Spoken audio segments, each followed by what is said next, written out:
As I was going back and reading over my summary last night, I decided to add in the next slide. This is the slide that will not work as a joke as I look at the crowd, because it was meant to tell which ones of you had had dial-up internet. Anybody ever see this guy?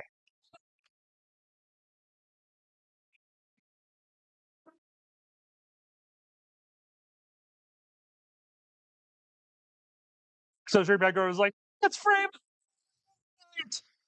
For those of you that only had basic cable and late night television, this was your two options: this or ShamWow. All right, a little bit about me. My name is Ross Merritt. I am currently a offensive security consultant for Blue Bastion. I used to be full-time, but I'm still kind of a freelance private investigator. I also do comedian, Marine Corps veteran, whole bunch of other list of careers that we're not going to talk about involve grocery store and micro space planning, because that gets really boring, although the computer stuff was cool. About 2020, I moved into offensive security so I could live out my dream of my 80s TV show and get to pretend to be a spy, play with cool gadgets, and eventually meet Mr. T. That still hasn't happened. I take myself very seriously, and this will be a very professional presentation. All right. This is my van down by the river. I debated making you guys wait till the very end of the presentation to see my van down by the river. Decided we'd get there first in case we ran out of time. Can anybody tell me make, model of that van? Anything descriptive about it? It is very much a panel van. I considered including a Norm Macdonald stand-up bit, but I figured you guys definitely wouldn't know him as much. So great bit about the proper way to kidnap someone with a van. You know, you just got to ask them if they like cheese sandwiches. And the key thing is you don't really have to have the cheese sandwiches, puppy, candy, whatever. You just need to get them in the van. Okay. So this is a 2000 Ford Econoline van. As you can see, it has fun PVC pipes. It looks like a standard construction van. This is actually on my trip right after I got it. This is the inside of the van. This is an actual 2000 FBI surveillance van that was used during the War on Terror and then later given to a county in California. It is awesome because it still had, no kidding, 2 VCR tape decks. It had audio cassette recorders. The coolest old square TV monitors you could ever have. But it was really exciting. Now, I'm showing you this because it has been a fun project of mine for a while. I mean, I saw it, I bought it. The wife even said it was okay to buy it because I saved so much money buying it because I found it on a government auction. So that kind of leads me to the talk that we're going to talk about is there are cool toys out there that a lot of us want to use, or for those of us who are trying to get better at different aspects of our jobs, you know, there's all these labs that you've got to pay extra money to get the virtual version of to practice with. Well, what if it was cheaper to set up your own labs? It's usually not, because you got to go out and buy switches and wireless routers and computers. I found ways around that in order to do stuff and really kind of experiment in my own area, particularly if you're doing offensive security and you've got to do things like figure out hardware hacking, figure out different wireless techniques. If you can build your own stuff, understand how to play with it, you get better at it. Again, cost being the major thing that keeps people from doing that. I'm going to brag about the van for a second, though. So, far left picture, what looks like a bench is actually a top of a giant marine converter. So that actually generates power from the engine while it's running. The cabinet on the far left houses 6 car batteries. So that is where it all comes from and maintains. There's actually an AC unit. Everything else in there is part of the surveillance equipment. If you noticed on the van up here, there's a little, you can't see my cursor. Cool. See, there's a stick figure right here. So it's just a construction figure with a phone number to call. If you call that phone number, because of course that's the first thing I did, a construction company in Detroit actually picks up. Keep in mind, I picked up the van in California. And as far as I can tell, it's a legit construction company. However, where the head is on the six figure is actually a camera. So there are 4 permanent mounted view cameras, one for each direction on the van, so you can park it out, have a 360-degree recording around the van for you. If you notice the PVC pipes, those are where all the antennas for the van are hidden. So the only thing that was removed from the van when I picked it up was the actual law enforcement radios. Everything else was still intact, to include the antennas. The van's purpose is that you can park it, leave it across from wherever. It looks like a generalized construction van. Hopefully people won't realize it's there, and monitor the area. Again, I do private eye stuff, but for me, it's more of a project to love. I'm currently upgrading it to, DVRs versus VCRs, some other fun stuff. I'm adding in a couple of wireless packages for wireless hacking, intercepting, that type of stuff.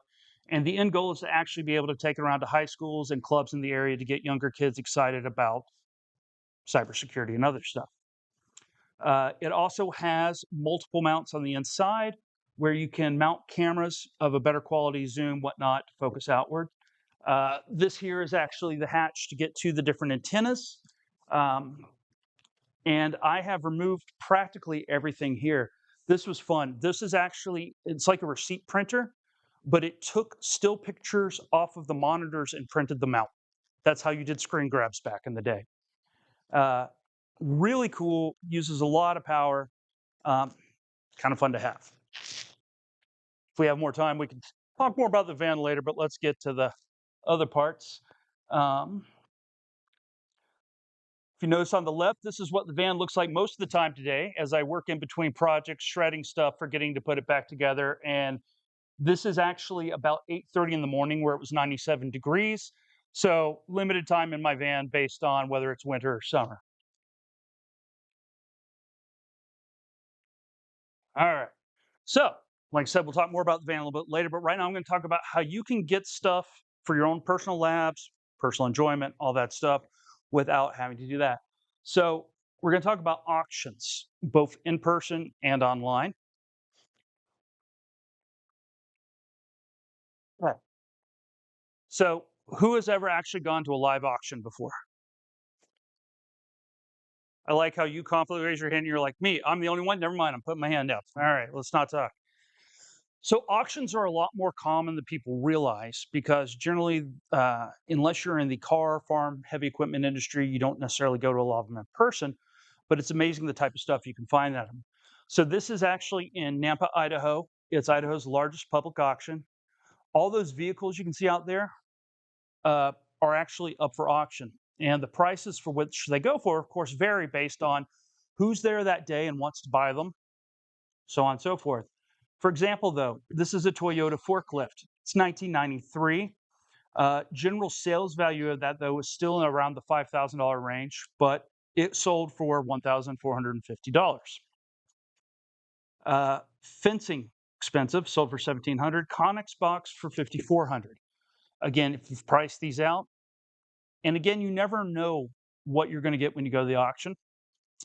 So a lot of the stuff I'm going to tell you, it's not like I need this thing right now, but if you keep it in your back of the mind, keep looking for it, you can find it. You can find public auctions. Just type in your city, county, the word auction. Generally, they'll pop up. They are hurting for business, so they make it very well known when they're doing stuff. You can look at auctions typically online up to a couple weeks ahead of time to purchase. I highly recommend that if you're not trying to buy a new car and you want to save on an old car, you can usually walk out of a local auction with a car for under $3,000. Is it going to be the latest and greatest? No, but it will probably be in better condition than you expect it to be. For those of you joining and wondering why I'm talking like Micro Machine, we discussed this earlier.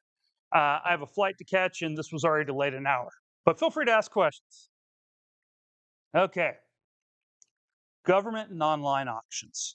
So this is actually where I've had the most success getting equipment. In addition to the van, I've actually picked up surveillance equipment from a highway patrol organization, which included drop microphones, cool little cameras that look like roadside, yellow flashy lights, pretty much everything you need to get a complete audio and visual recording of a suspect without them knowing what's going on. Check your local legality before attempting any of this at home. Now, we're going to come back to government options at the end of the slide deck. It's just kind of the fun little live section. We're going to look up what's currently out there to get. but I wanted to show these as kind of fun things. This is where you're going to find the biggest savings. So upper left-hand corner, that is a New York Yankees hat with a camera in it, $10. That's an alarm clock with microphone and camera in it, $10. Uh, it's amazing what you can find. Right below that, we have a network switch, $10. Has anybody here had to buy their own network switch before? Could you get it for $10 off the shelf? There you go. Whole jet, toughbook computer, again, outdated, but if you're not using it as your main work computer, you're setting up projects on it with it, worth the money to get those. A lot of times you will find computers in bulk. Let's say a education institution that works for a company decides to upgrade their computer lab. You can then buy a pallet of computers for around $50 to $100. Again, not the latest and greatest, but if you're setting up a home lab, doing experiments, it's a huge savings. If you want to supplement that, let's say you need 3 out of the 20 computers on that pallet, sell the others individually. Now, the fun stuff is when you get over here, these radios, again, ridiculously expensive, capable of heavy stuff. This is law enforcement level, military level radios, $40 for all of those, not just one of them. So you start to see kind of where you can find savings. This is more of the stuff I focused on. There's literally anything in the world out there is for sale. Vehicles, forklifts, jewelry, recovered items. I'm watching a couple that we'll look at right now that are recovered fake stacks of monies from a theft from a movie lot. I don't know why I want it, but I do want a fake $10,000 stack of $100 bills so I can look like a baller next time I walk in somewhere. All right. So the problem, and I'm going to get to the problem now of government auctions, is how do you get the stuff from where it is to where you are? We'll use my van as an example. I live in Idaho. I travel a lot for work, and the van was in Southern California, nowhere near any of the cities. It's about a day and a half drive back to Idaho, and I had to figure out how to get the van back without breaking the bank because I was already in hot water for buying a surveillance van from my wife. So it's nice to get back to the house with the van and still be allowed to sleep inside. This is where it really becomes on you to, we've got a great community and we develop connections with each other through conferences like this. Well, I keep in touch with a lot of people. One of my best friends lives in LA. I called him up out of the blue and he agreed to pick me up to the airport, drive me an hour and a half out in the middle of nowhere, and drive home again. I'm not saying I still have incriminating pictures of him from when we were in high school. I'm just saying he's a nice guy. But I was willing to put in the extra manpower time myself to go pick up this. And that's where the savings comes in. So let's say I wanted to buy the fire extinguishers, just because that's the first one I looked up. It's in Virginia. I know people in Virginia. I can't necessarily get out there right now, and they're not going to pay to ship it for me. But if I got a buddy in Virginia, hey man, I bought this stuff, I paid for it. Do you mind going picking it up and holding it in your garage? Or if I send you some cash, will you ship it to me? So logistics becomes the downfall of being able to buy this stuff from government auctions. Any questions on that? Some of it's worth it. Some of it's just really neat. Yes. About California, you have to drive it across the state, getting a license plate or registering it, trying sort of a people. Great question.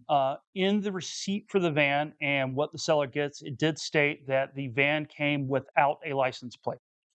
Now, legally, you should take the van to the nearest DMV in California. Having lived in multiple states, I can tell you the worst DMV is California. I don't know. I've never been in Jersey. I've heard bad things. But I made the decision to just ignore that part. Again, I am head of the social engineering section for my offensive security, so I felt I had good odds. The van looked inconspicuous. It still had markings from the auction on it. It looked like something that was being driven somewhere to be decommissioned for something. I drove it from Southern California all the way up to the Tahoe area before I turned right, went across Nevada, Potter of Oregon, and then into Idaho, registering it in Idaho the next day. I did not. And it's not because I wasn't speeding to try not to get pulled over. It's because it is a really heavy van with all that equipment back there, and it liked 55. All right. I was kind of looking forward to it because it would have been fun. It would have been like, look, I can't tell you about the stuff in the back of this van. You know what I'm saying? See if I could have pulled that. Uh, I'm not recommending doing what I did. But again, these are great questions to ask, particularly if you're buying a vehicle or something else. Some of the other stuff you can buy in these auctions, you might need to look up what individual states' laws are pertaining to those items. I never recommend trying to transport more than personal use firearms across any state line. Uh, the rules are crazy. Um, but that is a great thing to think about. No, I picked up the van. I drove it to Reno, Nevada the first night, crashed out, and drove it home the next day. Next day, I was able to register it in my state, no issues. It was kind of fun talking to my insurance company, though, because one thing I did was make sure I had insurance on the van before driving, because the VIN number wasn't showing up in their system for a particular type of van, because it was a type of van that, even though it was made by Ford and on the same model as the majority of their other vehicles, was sold only to law enforcement and government agencies. You'll find the same problem if you ever buy a used police car. It's just one thing off, it's not going to show up easy. Used police cars are great, particularly if you can get a charger, because chargers have multiple car batteries for all the extra equipment. And the ones that were former police cars have additional attachments and power already wired out for radios.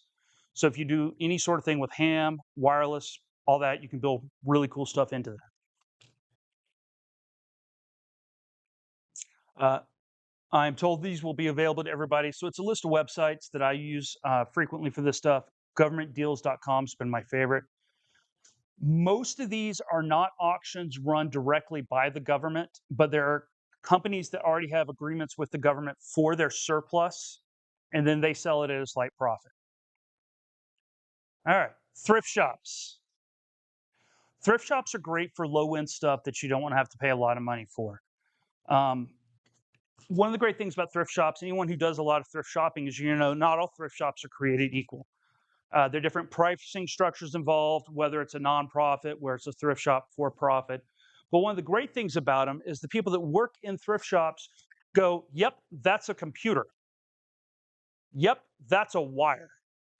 They're not going to necessarily know what they have, and so they price it all commonly. Earlier, when I was talking about setting up your own wireless networks for different types of attacks and home labs, you can pick up wireless routers for $1 to $5 at most for thrift shops. You can set up all sorts of labs with them. They're a great place. And again, none of this stuff is, I need this item right now, I'm going to go out and buy it. This is all if you have projects in mind and have time to look around. Anyone who has ever lost the charging cable for their phone and paid money to replace it, bad. Thrift shop, dollar. This is, you've set up a couple extra computers for a lab and you need keyboard and mice, $1 to $5. So, I mean, make a habit. About once a month, I've got a group of thrift shops in my area that I go through. You know, Saturday fun, get up, take the wife. She goes, looks at clothing and other stuff. I go and dig through all their electronics to see what they have that they don't realize they have. Some of the best things I've found have been it's actually made for people who have almost complete blindness, but still have some vision, and it magnifies books. I've been able to convert it to a system to where I can look for edging on keys, do forensics on locks that have been compromised, and actually try and determine points of entry. So again, have that maker mindset, go through, look for fun stuff. You can always buy a broken keyboard. Everybody should be old enough to remember that. Anybody who does not know who Macklemore is? Am I that old now? All right. My favorite places are actually STEM organizations. So these are usually nonprofits. They're set up in different areas to help kids learn about the STEM industry. They do different things and they have different labs. A lot of them will actually have maker spaces open to you to go in and use stuff if you don't necessarily want to purchase them. The other great thing about some of them is you can share your knowledge with the next generation there, which usually gives you access to the additional donations they're not using, stuff they're getting rid of, more access labs. I'm going to brag about my favorite one, which is called the Reuseum. It is in Idaho, but it is basically a thrift shop for scientific equipment. Every now and then, like people bring in old stuff to donate. They go through it, put it on the shelves. Prices are reasonable because it is used to actually fund the STEM lab that is next door to it. Find some absolutely amazing stuff in there. They've had the FBI there twice because people have turned in things that were way too radioactive to have been in there. So you never know what you're going to see. Uh, they have a shelf of Pi computers, Raspberry Pi 3s usually. You can pick them up for about $5 there. And all the different connectors and kits. Houses were cleaned out from half-done projects. My favorite image is up here next.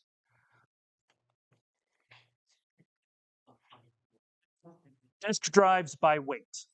It is every type of disk drive. It could be a hard drive, it could be floppy, it could be the old 7-inch floppy. You literally can go and they charge you by weight. Usually there's nothing on there. Sometimes you fund stuff. But if you're ever trying to get into disk forensics, go get stuff to practice with. All sorts of different scientific equipment. The image didn't turn out right here. There is a box there of different high quality scientific lasers that are just sitting there for you to dig through. We're talking about the ability to actually burn stuff relatively easy as long as you know the electronics to pick it up. But again, those are $10 to $12. So, do the research in your local community. Find if you've got something like this out there. Reuse is usually in the name. Sometimes it's completely scientific. Sometimes it's just groups that are really big into not making waste, but you can find it there. Over on the left, microscopes. The picture here, literally desktop computers that are bulk, just like the disk drives. They charge $40 a desktop. They don't know what's in them. They don't know that it's just go pick one up, pay at the front.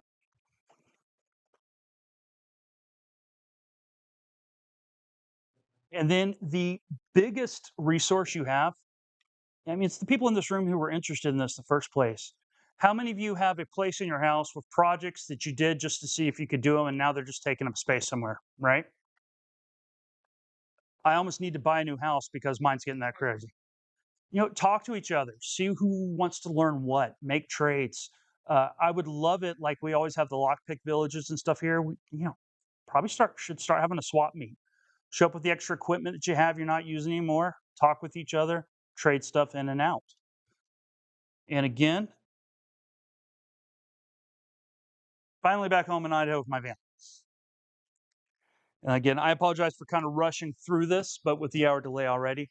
Who has questions about the van, about equipment, about anything? I promise not to just say 42 and move on.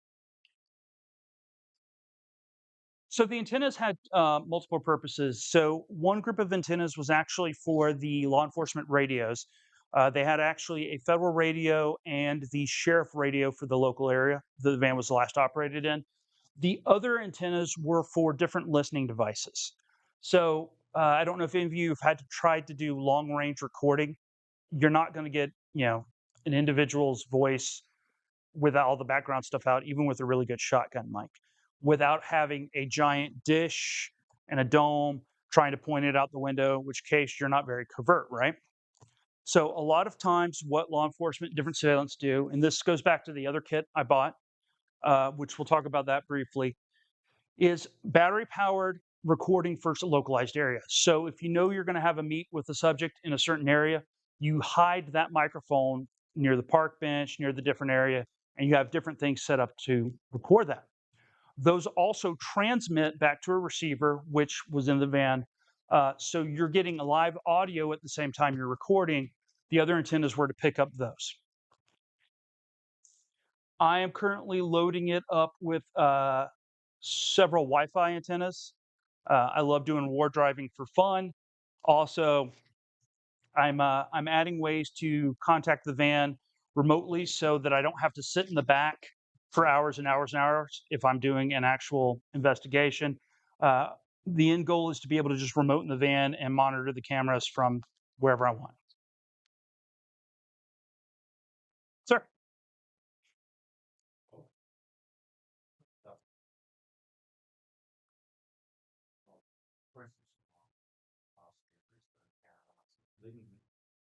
Just want to listen these things out. I did not disclose any of the stuff in the back of the van. I honestly did. When I purchased it, I didn't know the pricing of anything in the back. Um, to be honest, the pre-wiring and cameras and the ability to maintain a long enough charge that you can leave this van somewhere for several weeks and the camera systems won't run out of batteries. That was kind of the big thing for me. And for again, this was more of a I didn't buy it for work. I bought it because it was really cool. And the inner kid in me said, "You want to get a van? Who wants to take a stab at how much the van went for? 1,500? I wish that would have been cool. 8 grand. It was at 8 grand. Good job. By the time taxes were added in there, it was almost 10. But again, it only had 3,000 miles on it. And so, and yeah, again, what year did I buy it? Last year. Mhm. They pulled it out of the lot. They parked it where they were surveilling, and they drove it back to the lot. That's all it did. It had been sitting in the county's compound area for at least 3 years before they sold it. And again, a lot of the fun was just taking it apart and kind of seeing where I could upgrade and move back into it. Bless you. All righty. Yes. Yes. The biggest external tells are the PVC with caps on it. Because now that I have the van, I actually look at actual construction vans a lot more. You don't see a lot of capped on both sides PVC sitting on top of vans. Usually it's raw stuff before they actually do it, and it's usually all the same size. Um, the other thing is, remember I kind of pointed and you couldn't see it that well, but the little stick figures. So, like I said, the head was the camera. Well, it turned out those weren't permanent decals. You took a sponge to them, they wash right off. So again, you're not going to notice them unless you're looking for them, but there are actual, you can see the cameras if you know to look for them and walk up to them. The other thing is, if you were to look into the windows there on the side, you can't see anything. There are big blackout curtains right there with a sock that you can put over the camera so that just the lens of the camera has view outside of the van. And if you look into the front of the cab, it has a really heavy individually locking door that blocks it from the rest of the back of the van so that there's no chance of someone looking in the van, walking by and going, oh, there's a guy sitting in a chair with monitors back there. And it has an individual lock on it, which again is kind of weird. But so there's little things, but for the average person not really being aware of it, or hopefully whoever you're surveilling, it does a pretty good job of blending it. I have used it in a couple of investigations. The guy I used to work for full time still does stuff. He actually rents the van out for me in between times where I've torn it apart to rebuild something on it. Maybe.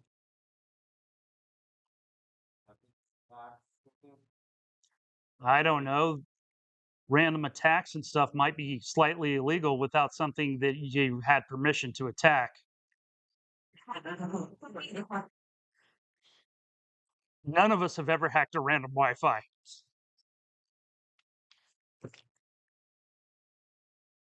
So what I was going to do briefly, since we got through that, give me 1 second to change stuff on here.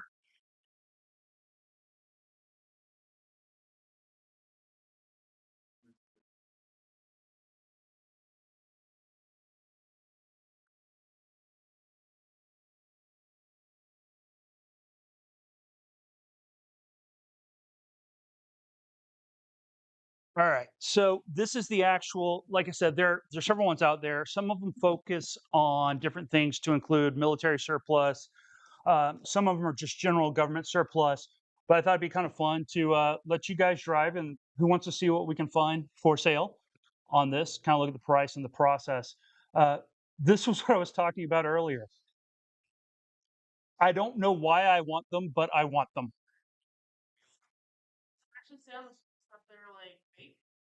I think, yeah, yeah.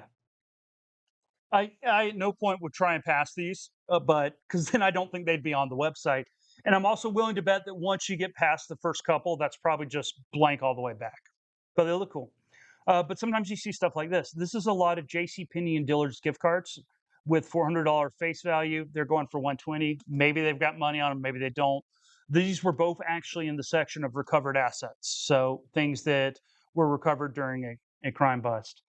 Um, yes.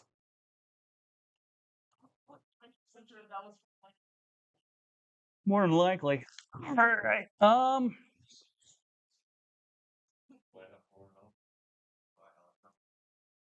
I have seen those. Yes. Not on this particular one. There are, if you go to Border Patrol, ICE, Homeland Security, they have things that they have government forfeiture. Particularly if you look in the Florida area, you can find speedboats and helicopters and cars and all sorts of cool stuff. I don't know what's up with real estate. Like that's expensive. I know. I know. Well, that's what we're gonna do. All right.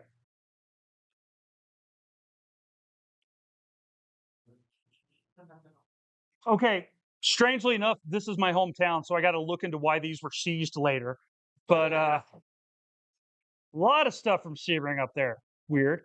1.25 acres, but again, it's land that the government has owned for some points. Decided to sell it. It could have been forfeiture. Maybe someone had a little bit of a pot thing on there. They found it. It belongs to government. Sounds funny. I'm not joking. Different states also, almost in my opinion, overly abuse forfeiture. So they get a lot of stuff, and this is how they fund the state. Here's some residential land in California.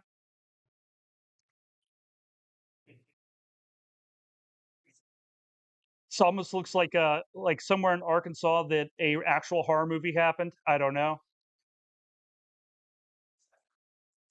I am really concerned about the number of things from Sebring. Yeah. Does anybody here know where Sebring is? Ever been to Sebring? Yeah, that's horrifying. But again, historical in Maryland, 42,000. I saw this one last night. So again, it's a 13-foot house. I don't know what the reserve is. Say again. Most of them on these actions don't actually have reserves. And the problem with reserve is if you don't know what the reserve is. Now, the way auctions work, if they have bids but no one met the reserve, the seller still has the right to sell it at whatever the highest bid was. So you never know. So, I mean, it could be this guy only bid 50 bucks. I'm paying 300 a month on storage for it. I don't care. Just get it off my property. So again, this would be a cool one to buy if you had teeny homes. Buy a cheap plot of land on one of the other things, plop your teeny home down on it. But then we get back to the logistics issue we talked about earlier of how are you going to get your teeny home out of Tampa to wherever you live? Yeah, yeah. Uh, Other fun categories, consumer electronics. So let's go look at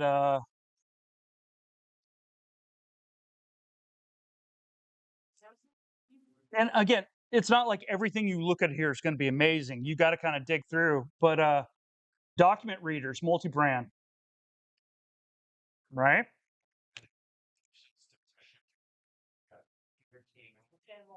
If they ship, they'll generally say it. But again, it's do you live close enough to make it worthwhile, or do you have buddies that you can send a case of beer to who will hold it in their garage for you? $15 for memory.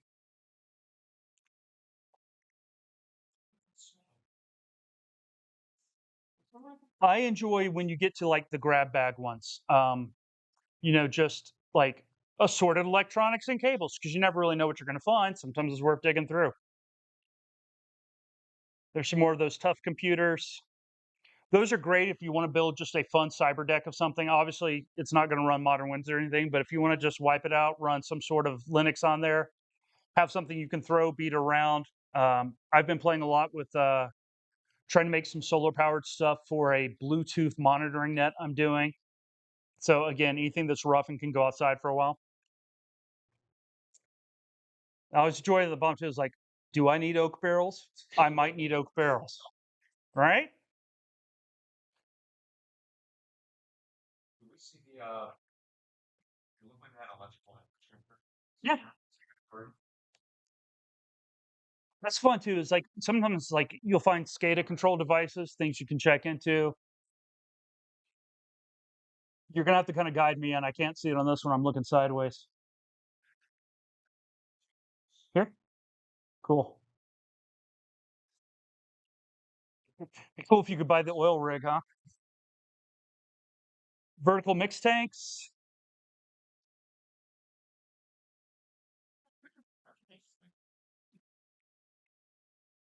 And this is an area I'm not familiar in. So if you see something cool, tell me to stop. With case. And for $50, I think you can find oxygen. I don't know.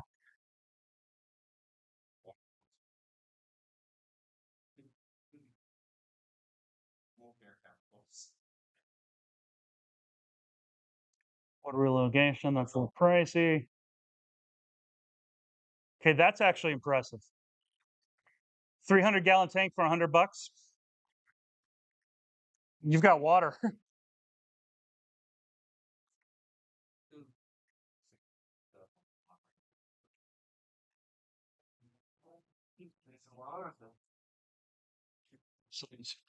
So there's actually one, if I can find it again. Where are we at? Recovery. Recovery is always fun to check under. These were the ones I was talking about earlier that are things that were actually recovered by investigations, fraud, stolen. Uh, Toolkits, hard hat.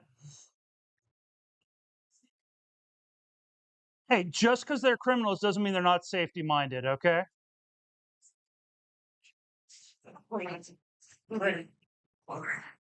I like the approximately 12 pounds of assorted knives.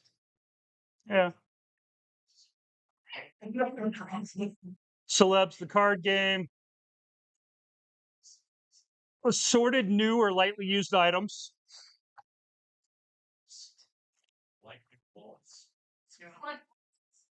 This is where I found my dollars I won. Corkscrews. If you need a whole thing of corkscrews.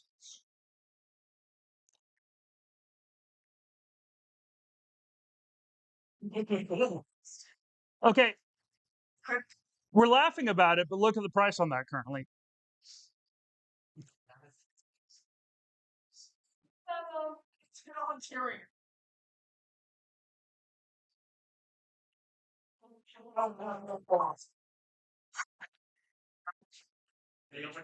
Right? I am curious about. All right, now I've got to research crossbows use in crime and why there are so many government seized lands in Seabrook, Florida. I'm willing to bet they're connected. I don't know why. I grew up there. It makes sense.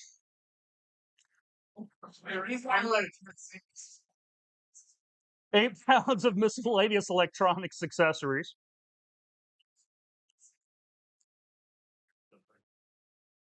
Another 12-pound box of knives. Have you ever been to like a flea market and you're wondering where that one guy that just has tons of knives for sale is?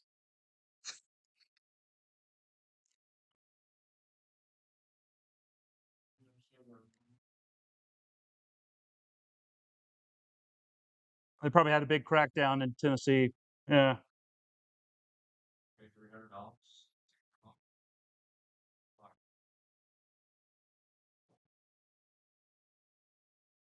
All righty, guys. That's pretty much all I got to show you. We can keep messing around with this. Other questions? By all means.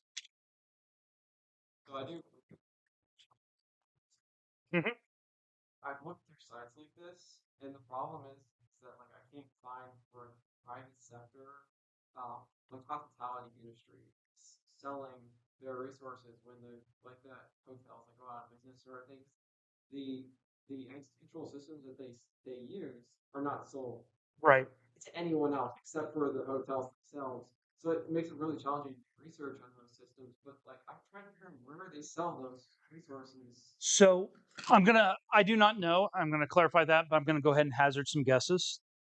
So when something like that shuts down, the major chains probably have contracts regionally with different sorts of demolition groups. So you're going to want to start looking at demolition and construction that handles that, because it's probably part of their contract where they can liquidate anything they find with inside the hotel. So that's going to be one of those where you're going to have to search through local auctions, other stuff, start trying to track down the business leads on that to try and get in. I at no point would recommend you identifying a hotel that is shut down before it gets disassembled and getting in there, because that would be theft. Don't do that.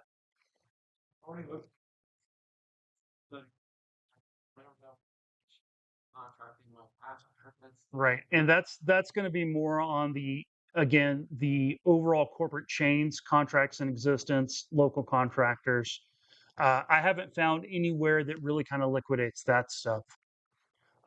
Something I did find out recently, and I didn't include in this, is since everywhere in the world is within driving distance of an Amazon warehouse now, it used to be you could go online and you could bid on just basically a lot of items. They didn't tell you what was in them. They showed you a picture of the top. You could bid on it. Stuff would show up at the house. And you'd get like one or two things you wanted, and the rest of it, you're like, why do I have this many shirts for this college I didn't go to?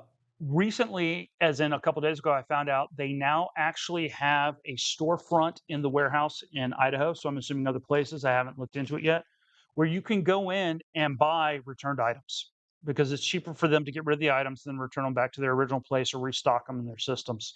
So again, I haven't gone and checked it out yet, but my thought is probably some good stuff in there too. Would the van labeled as trailing van or labeled as a Are we talking about the auction? It was labeled as a surveillance van. It was labeled as a 2000 Ford whatever surveillance law enforcement van. Would have been really cool if I just wanted to buy a van and then found all that in the back of it, but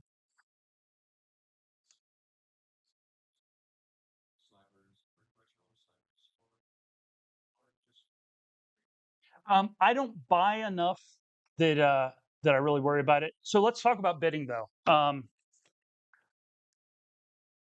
Never bid early.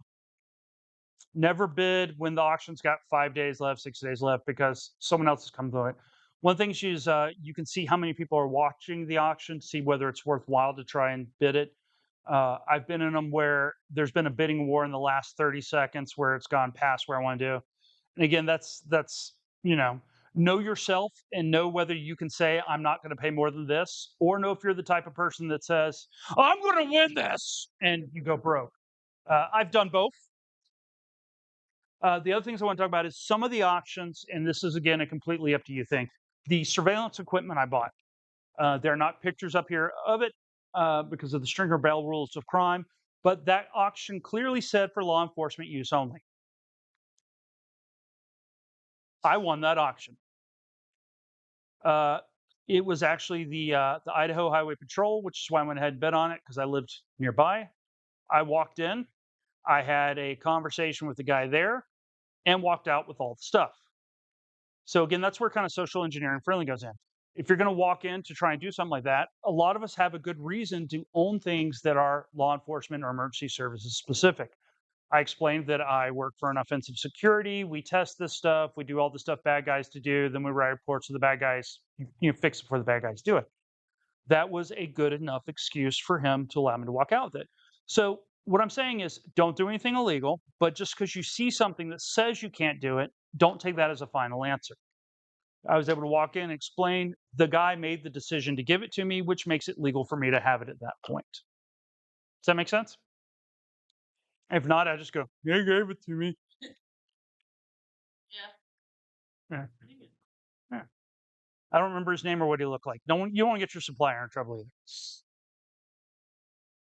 Are they the supplier though, or are they just the middle? You don't want to get him in trouble. All right, no one do any trades with her. All right, guys. Hey, thank you so much. Appreciate it. If you have any questions, let me know. I'll give you my contact information. If not, in about 5 minutes, you're going to not want to be in the way of the driveway because I'm going to be speeding out of here. All right, guys. Hey, thank you very much.